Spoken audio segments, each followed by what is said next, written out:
जो खरा भक्त आहे त्याच्या हृदयात त्याचा देव असतो.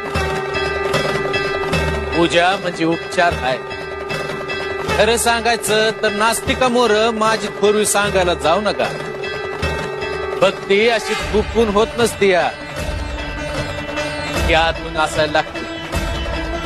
कुणी शिकून ती येत नसती. भक्तीचं सोंग करण्यापरीस त्या वाटेला न गेलेलं बरं.